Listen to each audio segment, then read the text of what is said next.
education and social programs than when we have our male counterparts. Now, certainly this is not, I'm not bashing male politicians and elected officials, because we need both good males as well as female politicians. And I like to refer to myself as a public servant rather than a politician. Good, very good. But if you just look at the historical data, it shows that we are more concerned, females are more concerned about family issues.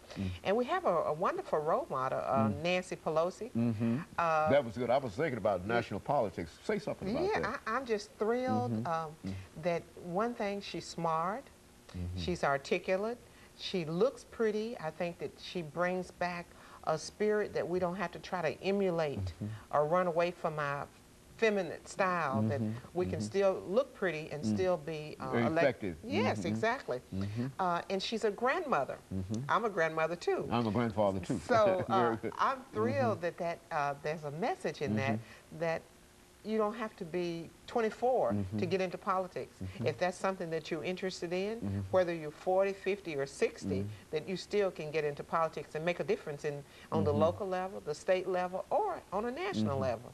I think that's what's so inspirational about your candidacy, that there's so many people who ought to be able to relate to what you've been able to do, and to understand that no matter what the challenges that they face in their own personal life, whether it's in education or whether it's in politics, that all they have to do really is to get involved. That's right. You had, and hard work. My daughter, in fact, is going to run for Metro Councilwoman, and she was asking me what advice I could give her, and I said, there's no shortcut to hard work.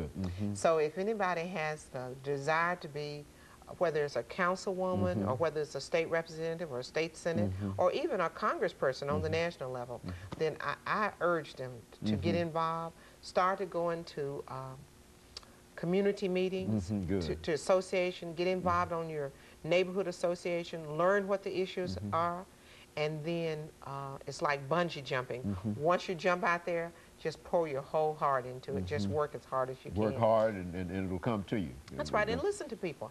Ask, you know, when you're in the grocery store, ask people, what are some things that are important to you in this community? And those are the things that you want to be involved in.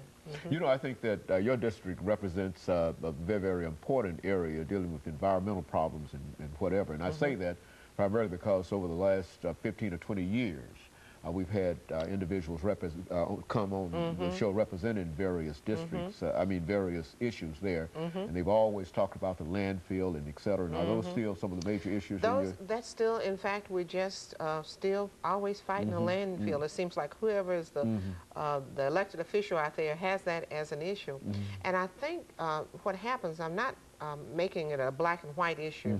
I think, though, when you look at traditionally where those type of activities get cited, is historically in minority communities and in poor communities, because sometimes our communities are not empowered enough to speak up. And we're not always at the table when those decisions get made or where those sites should be cited. In fact, when you look across the whole United States, 70% of landfills and these type of facilities are cited in minority communities. So it's important that, again, that we speak up, that we come down to the General Assembly. I encourage your listening audience to come down there to get to know all the elected officials, to go around, introduce yourself.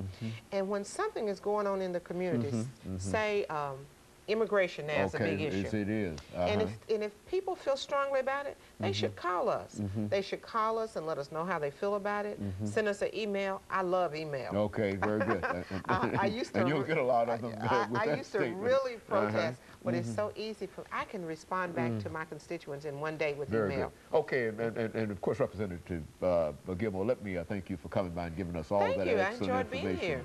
And let me encourage our audience to tune in again next week for another informative edition of Comments. Thank you and good morning.